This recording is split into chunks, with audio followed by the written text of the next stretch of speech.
So chapter 1, Paleolithic. Where in the world do we start? Okay, we begin at the very first prehistoric site in Altamira, Spain.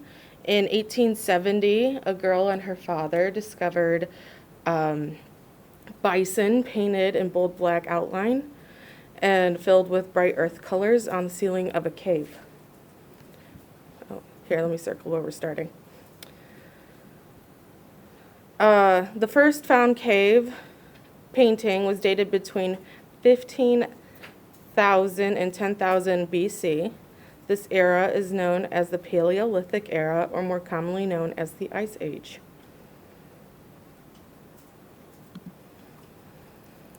All right. This time period, it spans back about 2 million years. The greatest variety of known cave drawings and paintings is located in Chauvet. It's a French word. It's spelled Chauvet. You guys are probably reading it as like Chauvet. That's okay. That's how I first read it. Then I got my translator out and I was like, Chauvet. And I was like, okay, I'll agree with that. Chauvet is in southeastern France. Here at this site, there are 427 known animal representations painted or carved into the cave. 17 species are depicted, including lions, bears, and prehistoric oxen. They are sometimes polychromatic, which means that there are multiple colors containing within the drawing or painting.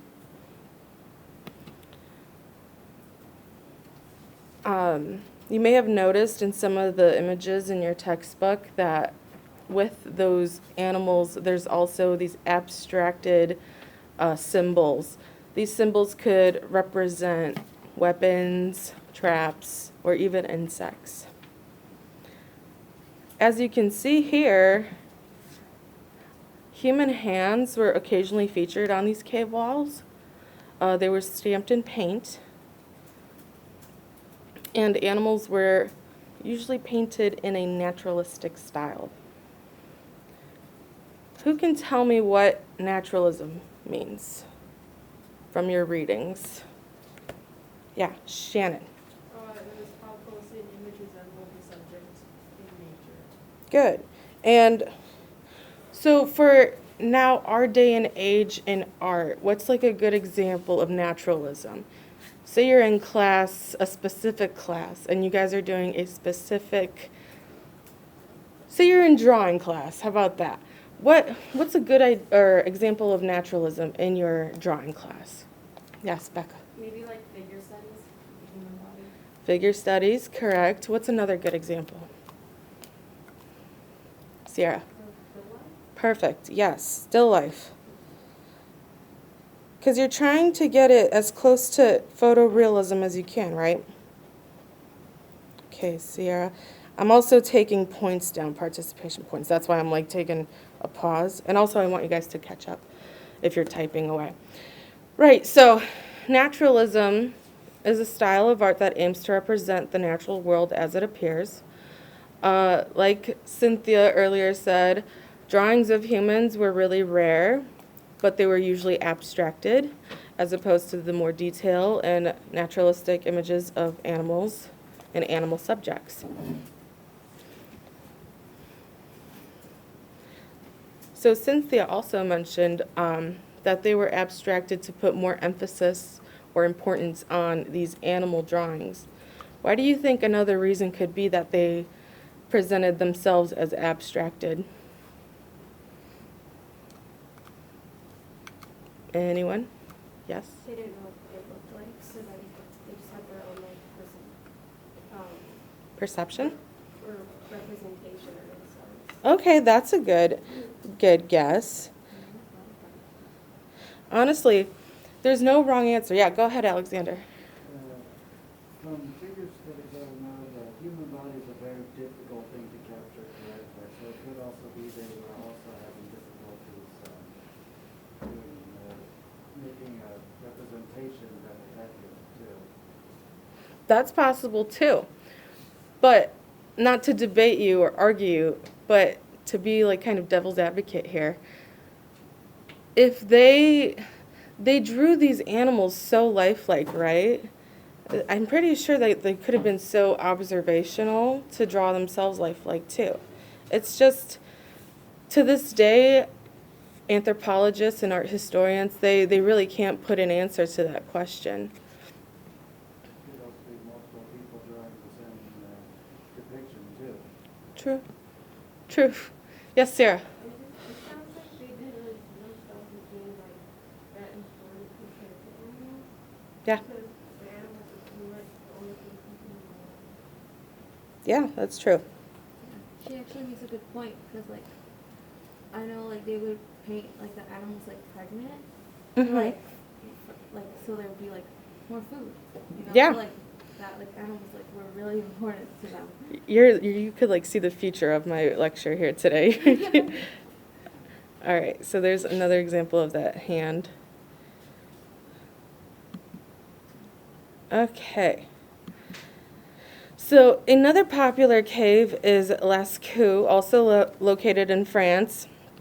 In this cave, we see a perfect example of a rare human depiction. So right here, this guy, I don't have him circled, but you see my cursor. The male stick figure is depicted with a bird-like head. Oh, the male stick figure, yeah, bird-like head,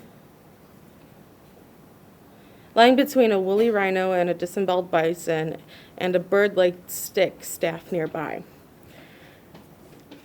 All right, let's take a little tour of the Lascaux cave.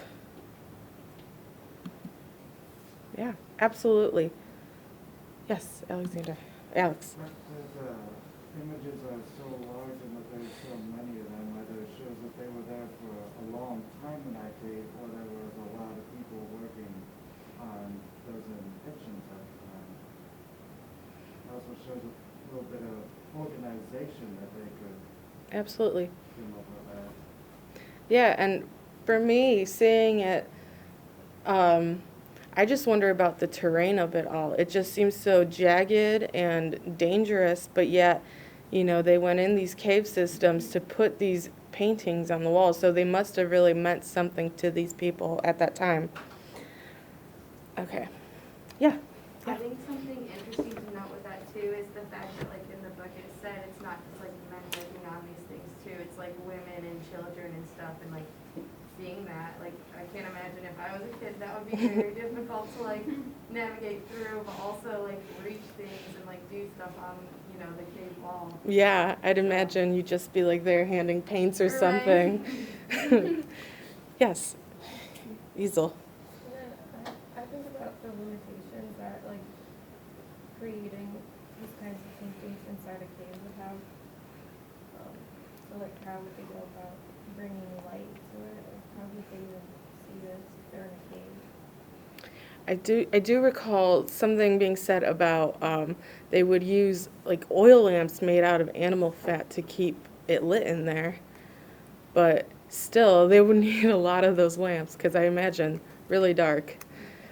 Kylie. I feel like everything that you're saying, like about how it's deep and you would need scaffolding, you would need oil lamps, you would need, I mean, they're really well done, so you would need a lot of time.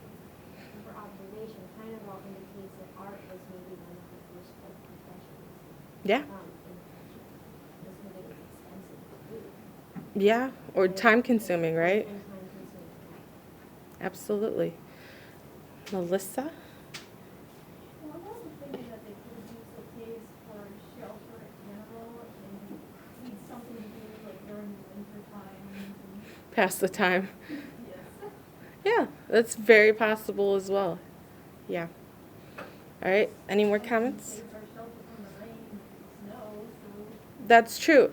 And we'll touch later on about the Paleolithic homes, because in comparison, the homes that they did build, I mean, caves just seemed so much better off instead of using like animal bone that would just, you know, be destroyed by any type of winter or weather because it was the Ice Age at that time.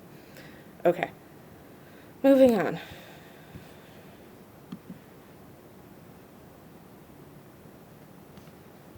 Oh, well, here's my discussion point. Okay. So, yeah, after saying that, I think about also why were animals the main focal point of all these paintings, and why did some of the images overlap, some of these animal images, right? So in trying to interpret these prehistoric paintings, art historians deduced that these definitely did not serve a decorative purpose. Like, they didn't just, want to tidy up their little cave home and throw up a little bison painting just for the kicks of it. These, most likely, they had a very religious or ritualistic purpose or meaning behind them.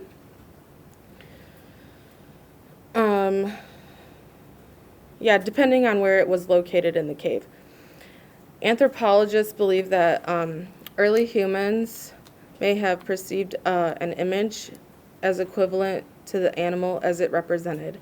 So their reasoning might have been, oh, I'm going to paint this bison on the wall to hopefully I can hunt down a bison successfully.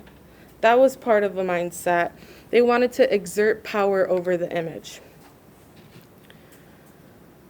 Along with this idea, the artist may have hoped to stimulate fertility in the wild, ensuring a continuous food supply.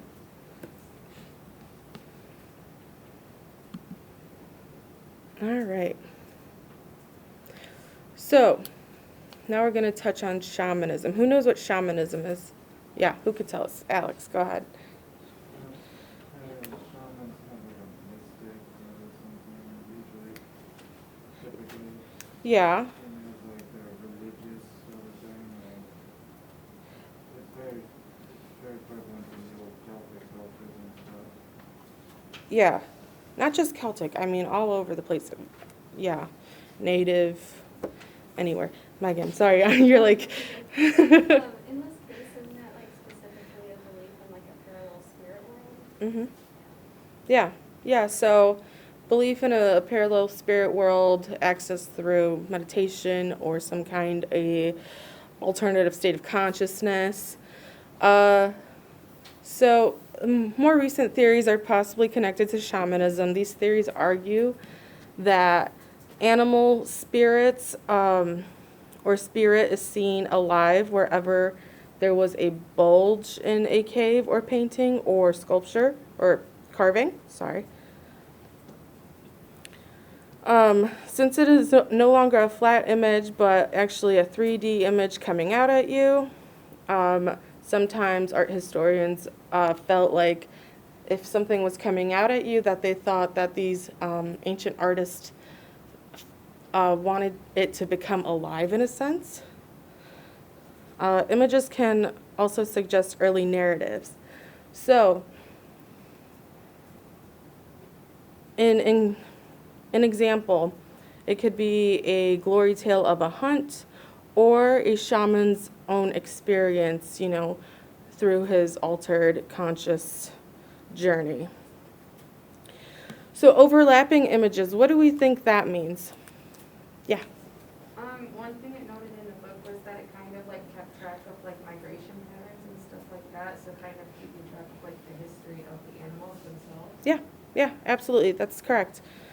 Throughout the passing season. So you see the movement, you see the animals rushing or walking or running towards warmer climate. Good.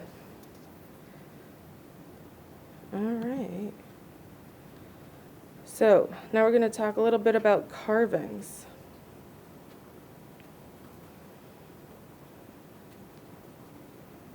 All right. So prehistoric artists also carved and molded sculptures in a variety of materials. What kind of materials do you think that they used? Probably like sticks, because they're easy to like chip away at, or anything that's more porous. Okay. Porous, yes, that's a good one. I know I read that they use like ochre and then also probably bones. bones, yes. Ochre, they'd probably smash it down to make pigment. Yeah, go ahead. I was gonna say, leftover things from like animals, so like bones, Yeah. but also like mammoths, they probably would have used the ivory and the tusks. For sure, yeah. Yeah. All right, good. So yeah, materials. So just at under a foot, a carved figure from Germany, this guy, represents a standing creature, half human and half feline. What do you think this sculpture represented? Yeah, Maybe a god or something? it could be a god, yeah. Anyone else? Like a spirit animal, perhaps? Spirit animal, a shaman's interpretation of its spirit, animal spirit. Well, it's not exactly clear what this figure represents. Like the hybrid drawings on the walls, these carvings could represent a human dressed as an animal, like in a hunt. Sometimes that was a hunting method where people would use animal hides to kind of hide or blend in and then hunt their prey. Or these carvings could represent shamans who contact these animal spirits in the spirit world. Also, just as cave painters turn bulges in cave walls into animals, they also carve animals into projected rocks and walls to make them feel more lifelike. You know, have that representation of that animal with them in order to possibly exert some kind of power over them.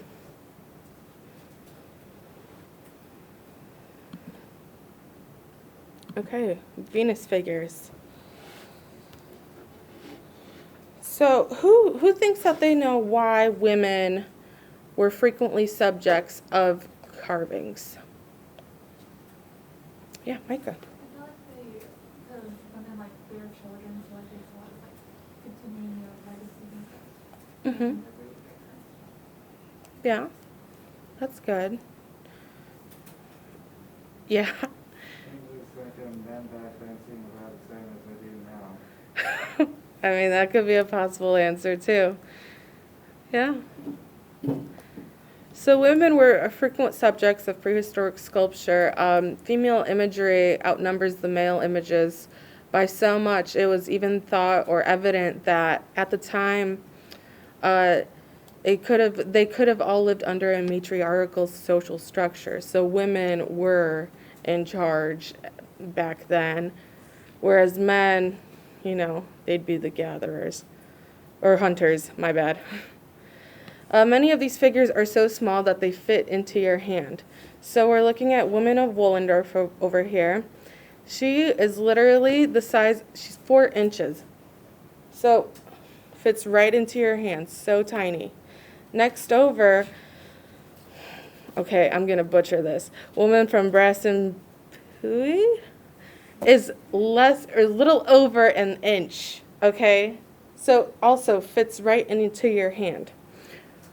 Why do you think that these artists made sculptures so small that they fit into your hand, Madison? Probably because back then you had to move around a lot, or like you had to be able to bring your thing with you. Yeah, you don't want to lug around this huge Venus statue with you, right, through a meadow or somewhere. Go ahead, Melissa. It could also be like good luck in a way, like hopefully like maybe fertility in women. Mm-hmm. Absolutely, yes. Okay. So, from the text, I got that these sculptures were so small that they fit into your hand, were most likely made to be viewed that way. So, you know, you're chiseling away at it.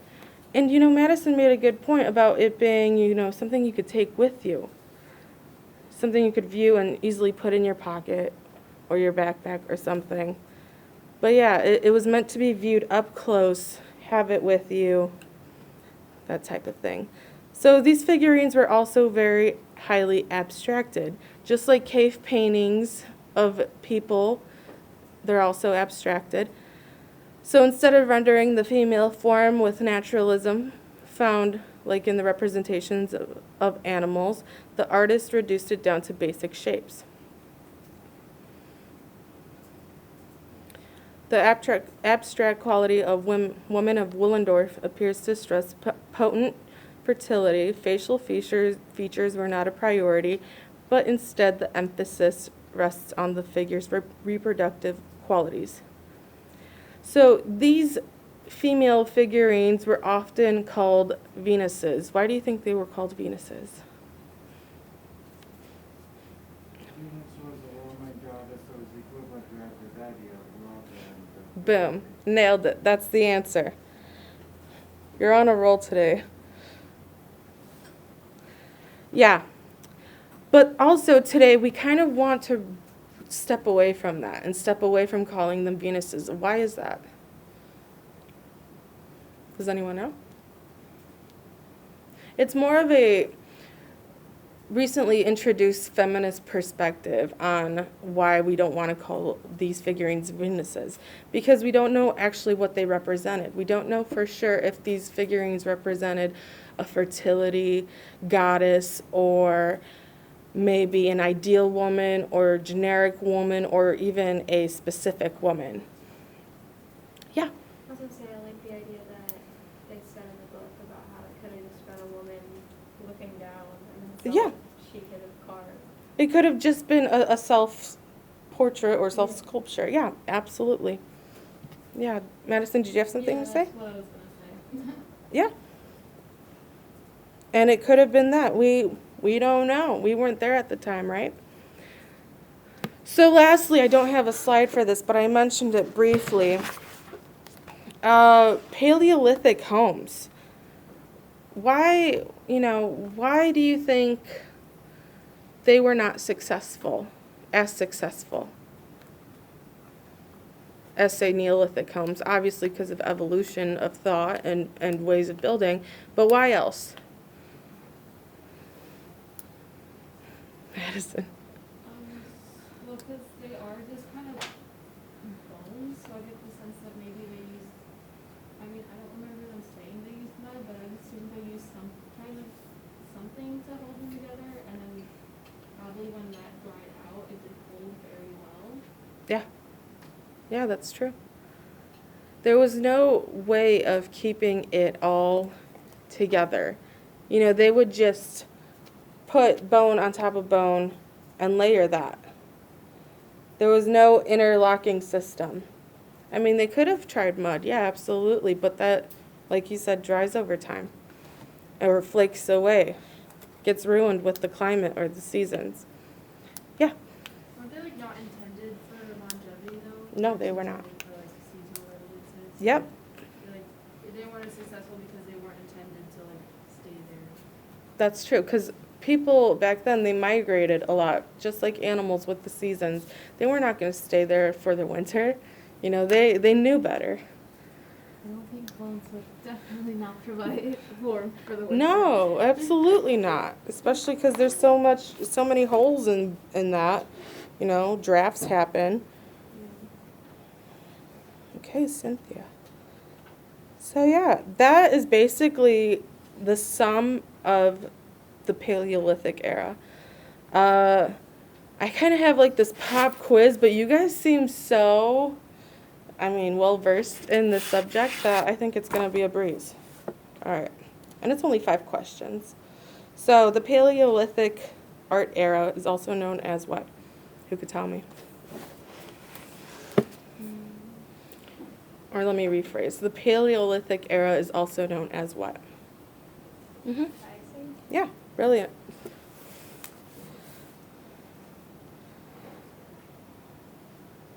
Megan. All right. The most striking image of Paleolithic art was naturalistic. When depicting humans, they were...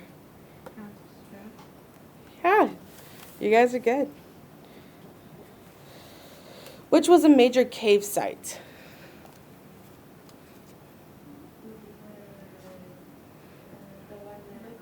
I don't know how to say it.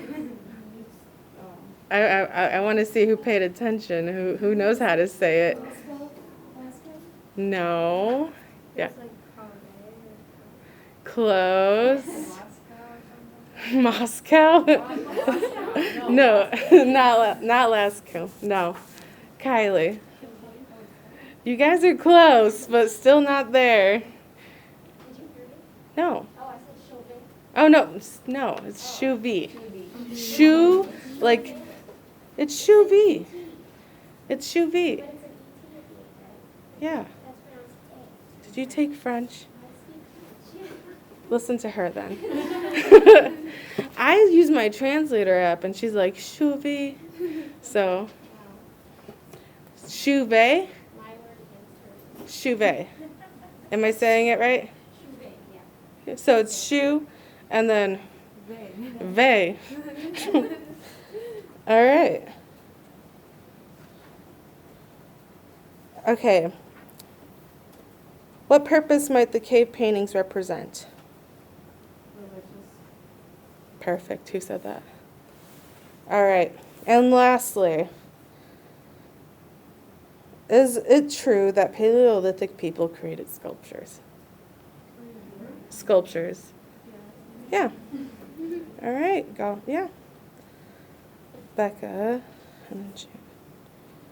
So those were the first 5 questions of your quiz.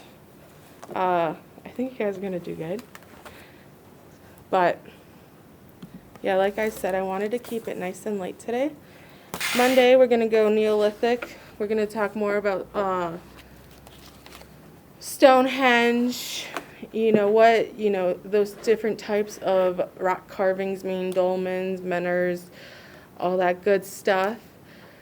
If you noticed in the lecture 1.2 outline, some of the stuff I talked about is also in there. So over the weekend, if you want to fill out those outlines for yourself with what we talked about today and with what you read, you're going to have a really good study guide towards the unit test. So keep up with these outlines, and then towards the end of our chapters 1, 2, and 3 quizzes, you're going to have a nice little packet for yourself to study from for the chapter Unit 1 quiz. Okay? Any questions? No? So chapter 1 is probably going to open up, chapter 1 quiz will probably open up this weekend. I know that I'm still lecturing about it on Tuesday, so don't feel pressured to take the test or quiz yet. I will extend the date until next week, midnight. So you have a whole week to do that quiz. With that being said, if you finished reading chapter 1, how many of you finished reading chapter 1? Okay, so like half. Finish reading chapter 1. If you get curious about chapter 2, I'm not stopping you. Go ahead and get started on that. But like I said, quiz is going to open up. We had syllabus quiz. Did everyone finish that? Good. Awesome. Yeah, no, don't freak out. You have time. But I was just curious if it was working properly for everyone. Good. So yeah, chapter 1 complete. We'll meet back on Tuesday. How was today? It didn't fry your brain. It was very mellow. Good. Have a good weekend, everyone. I want to keep up this easygoing pace.